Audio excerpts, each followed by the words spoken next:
내년 4월 재보궐선거에 나설 여야 후보군의 윤곽이 조금씩 드러나고 있습니다. 오늘은 차기 총선 불출마라는 배수의 진을 치고 서울시장에 도전장을 던진 더불어민주당 4선 중진 우상호 의원을 1번 지원장에서 만나보도록 하겠습니다. 안녕하세요. 네, 안녕하십니까.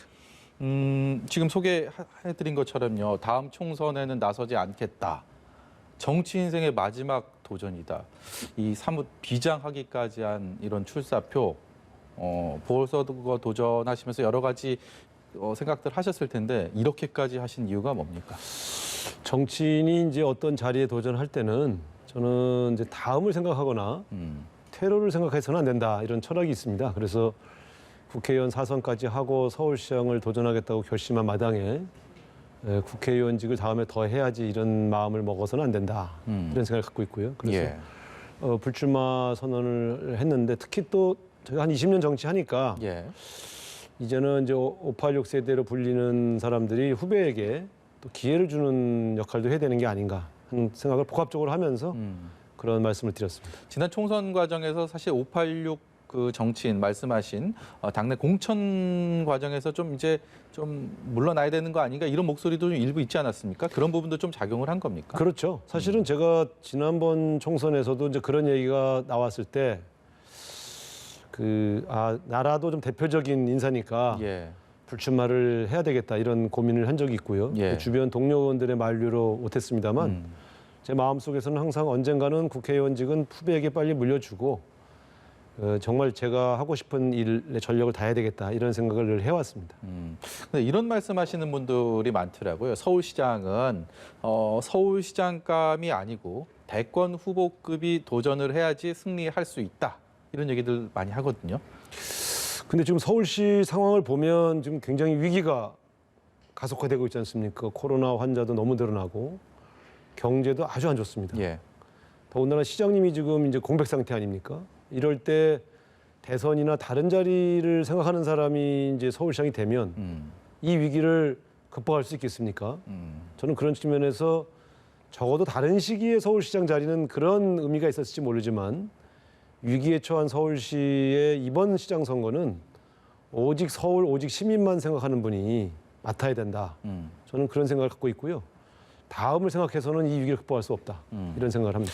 우상호 의원은 지역구에서 4선을 하는 동안 물론 4년의 공백기는 있었지만 4선하는 동안 비교적 정치인으로 순탄한 길을 걸어왔다. 결과적으로는 그런 평가를 하시는 분들이 많은 것 같습니다. 그럼에도 불구하고 이런 변화, 굳이 변화를 꾀하려는 궁극적인 이유 무엇일까라는 생각이 들었습니다. 서울시의 지금 위기 극복을 위해서도 저같이 경륜 있고 준비된 사람이 필요하다 이런 생각을 갖고 있고요. 아무래도 서울에서 20년 정치한 그 생활 자체가 어떻게 보면 서울시장이 되기 위한 준비 과정이었다고 해도 과언이 아닙니다. 웬만한 서울시 현안들을 같이 해결해 왔으니까요. 두 번째는 이게 지금 서울시가 지금은 좀 변화가 필요할 때다. 그러니까 그동안 여러 가지 주택 문제라든가 또 새로운 산업과 일자리 창출 문제에 있어서도 이제는 좀 코로나19 이후에 새로운 시대를 준비할 새로운 리더가 필요하고 서울시가 좀 변화가 필요한 시기다라는 생각이 저를 이쪽으로 좀 끌고 온 것 같습니다. 저희 지난주 금요일 날 박영선 장관이 출연을 했습니다. 박영선 장관 이름을 얘기하는 이유가 우상호 의원이 출사표를 던지면서 박영선 장관을 직접 언급을 하셨습니다. 경쟁자로 이렇게 언급을 하셔서 박 장관이 어떻게 생각을 하나 저희가 좀 여쭤봤는데 거기에 대한 좀 답변 좀 같이 보시고 제가 질문을 드리도록 하겠습니다. 우상호 의원하고 저하고는 굉장히 가까운 사이라서요. 그 우상호 의원은 굉장히 그 장점이 많은 분이죠. 특히 대인 관계에 있어서. 대인 관계에 특히 장점이 많다. 박영선 장관의 평가인데 제대로 본 게 맞습니까? 네, 뭐 과찬이신데 뭐 크게 틀린 말은 아닌 것 같습니다. 제가 이제 박영선 장관님은 제 지역구인 연희동에 거주하고 계신데 자주 그 동네에서 만나서 식사도 하고 그런 여러 가지 정치 현안에 대한 얘기도 많이 나누는 사이입니다. 저도 저희 당의 여성 의원 중에서 제가 제일 좋아하는 그런 의원님 중에 한 분이시고요. 배울 게 정말 많은 분입니다. 그럼 아직까지는 결심을 하지 않는 상황인데 결심을 하게 된다면 또 선의의 경쟁을 펼칠 수 있는 그런 준비는 충분히 심적으로 돼 있다 이렇게 생각하면 되겠습니다. 그렇죠. 아마 박영선 장관님과 혹시 제가 경쟁하게 되면 정말 지금까지 있었던 경쟁 중에 가장 선의의 경쟁으로 예, 아마 그 아름다운 경쟁이 될 것 같습니다. 두 분이 하시면 아름다운 경쟁이 될 것 같다라는 이제 장담을 하셨는데 두 분뿐만이 아니고 박주민 의원도 그렇고요. 일각에서는 뭐 추미애 장관을 아직 현직 장관에 있음에도 불구하고 뭐 검찰 개혁이 어느 정도 완수가 되면 서울시장 선거에 뛰어들 것이다라는 얘기들도 있습니다. 기타 뭐 민주당 내부 경선이 워낙 치열할 것 같다라는 예측들이 나오고 있는 상황이라서 네. 본선보다 경선이 더 치열할 수도 있다라는 평가들도 있는데요. 어떻게 보십니까? 뭐 경선도 아마 치열할 것이고요. 본선도 아마 상당히 치열할 것으로 예측이 됩니다. 근데 아마 아직은 지금 공식 출마 선언을 한 사람이 저밖에 없어서 예. 어느 분이 더 링에 오를지는 알 수가 없죠. 박주민 의원도 굉장히 미래가 촉망되고 기대가 되는 기대주의입니다. 예. 추미애 장관님은 아직 지금 있는 그 상황이 좀 정리가 안 돼서 네.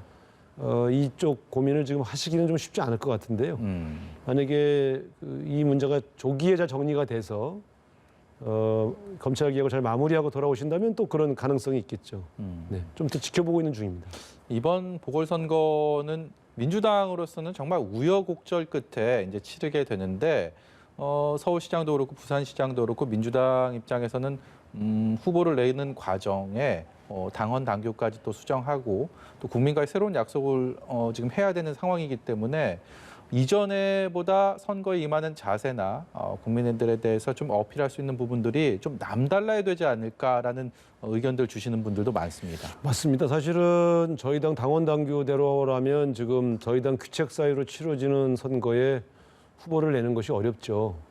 그래서 이제 당 대표를 포함해서 여러 차례 걸쳐 국민 여러분에게 사죄를 드리고 불가피하게 좀 후보를 내게 됐다 이렇게 말씀을 드렸습니다. 지금은 이제 국민들 속에서 좀 언짢아하시던 분들도 예. 어차피 후보를 내는 거면 좋은 후보와 좋은 정책으로 경쟁하세요. 이제 이런 말씀들을 많이 듣는데요. 예.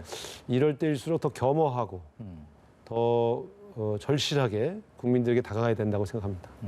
안철수 국민의당 대표가 어제 출마 선언을 했습니다. 서울시장 대권 도전 의사를 그동안 강하게 피력해 왔는데 서울시장으로 선회해서 출마 선언을 했고 여기에 대해서 민주당의 많은 의원들이 좀 비판의 목소리를 냈는데 우상호 의원도 굉장히 강하게 비판하셨습니다. 그도 그럴 수밖에 없는 것이요. 제가 이 서울시장에 출마하기 위해서 고민한 날이 수개월이고 네. 또 정책을 준비하는 과정도 사실은 뭐 하루 이틀 준비한 게 아닙니다. 공부하고 전문가 만나서 이야기 듣고 그렇게 해도 참 답이 잘 보이지 않는 것이 서울시정인데 예. 12월 2일 날 언론인들이 물어봤을 때에 자기는 서울시장은 절대 안 나간다. 대선으로 바로 직행한다. 이렇게 말씀하시지 않았습니까? 예. 불과 한 20일도 안 된 상황에서 입장을 바꾼다는 것이 과연 정치 지도자로서 가능한 일이냐. 그러니까 대통령 선거를 나갈 것이냐 시장을 나갈 것이냐를 고민하는 일이 그렇게 손바닥 뒤집듯 20일 만에 바꿀 수 있는 문제냐 할 예. 때 저는 약간 어안이 벙벙했습니다. 그리고 이제 말을 바꿀 때는 보통 국민들에게 왜 이렇게 바꿨는지를 소상히 설명하고 예. 사과를 드리는 것이 예의 아니겠습니까? 그런 측면에서 저는 안철수 대표님의 이 입장 선회의 과정이 어떤 해명도 없이 그냥 선언하고 끝나버렸다는 점에서 석연치가 않다. 서울시 위기가 과연 다음 대선 도전을 위한 정거장으로 쓰일 만큼 한가하다고 생각하시는지 예. 저는 그것도 사실은 옳지 않다고 생각하죠.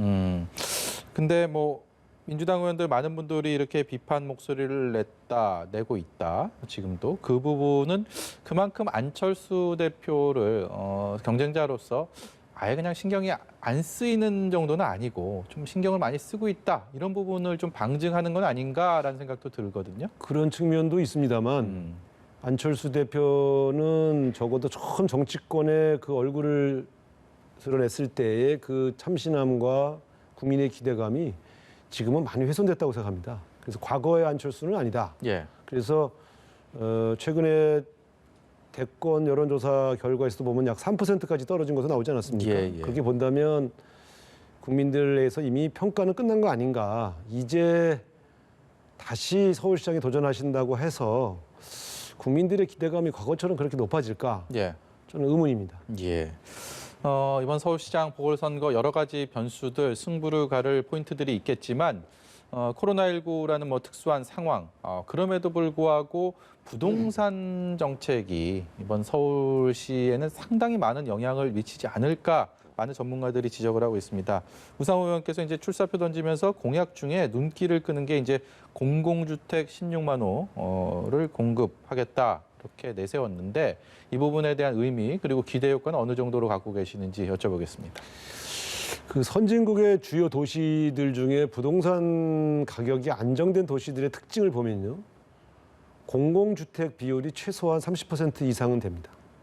오스트리아 빈 같은 경우가 40%고요. 예. 뭐 도쿄나 무슨 런던이나 파리 같은 경우도 보통 23%에서 25%. 그러니까 공공주택이 일정하게 공급된 도시들이 비교적 시장의 논리에 영향받지 않는 영역의 그 부동산 이제 이 다수 존재하는 것이죠. 예. 반면에 저희 서울은 지금 8% 미만입니다. 그러다 보니까 너무 이 소위 말하면 시장 논리에 좌우되는 그러다 보니까 가격이 막 뭐 여러 가지 이유에서 뛰기 시작하면 제어할 수 없는 구조적인 한계를 갖고 있죠. 그래서 예. 저는 중장기적 과제로는 약 16만 호 정도의 공공주택을 공급을 해야 되겠다. 이런 공약을 내걸었고요. 네.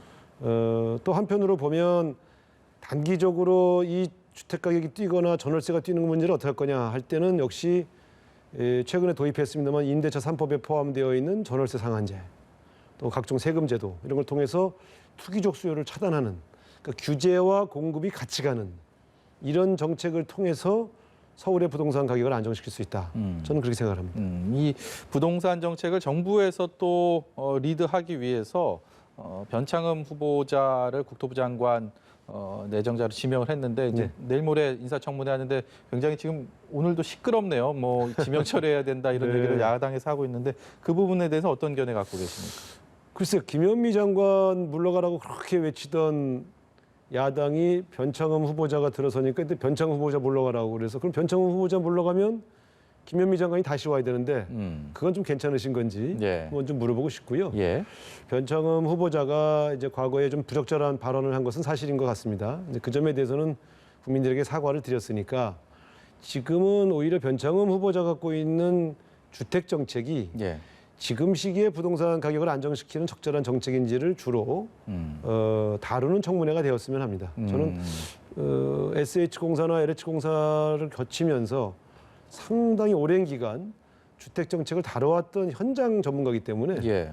이분이 상당한 역할을 할 수 있을 것 같다. 그런 기대가 있습니다. 지금은 이제 예비 후보자 신분이기 때문에 어떤 뭐 선거운동이라고 할까요? 하기는 조금 제약들이 많이 있는 상황인데 연말 연초 그래도 뭐 외연을 확장하고 많은 분들 좀 만나시고 그래야 될 것 같은데 계획은 어떻게 되십니까? 지금 코로나 위기로 인해서 지금 벌써 5인 이상 집합 금지가 예견돼 있지 않습니까? 예. 사람을 만나서 선거 운동하는 것은 대단히 어려운 조건입니다. 그래서 주로 온라인상에 저희 정책을 잘 알려드리고 예.